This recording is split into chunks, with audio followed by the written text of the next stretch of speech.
So creation time breakdown, processing the STL into IDB trays, about 5 minutes. Send it to the printer, 3 minutes might be too long. Printing, like I said, 18 to 21 minutes.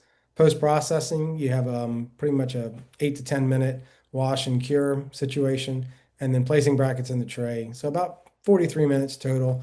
An hour is pretty safe. I'll have a consult that comes in, let's say 9 a.m.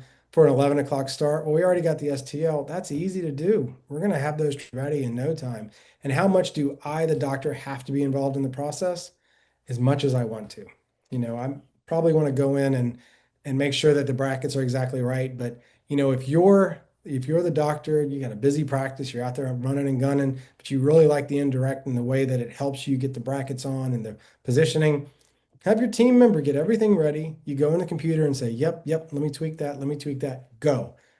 They generate the trays, they make the design that you want, they print the stuff, they put the brackets in, they put the glue on, out the door.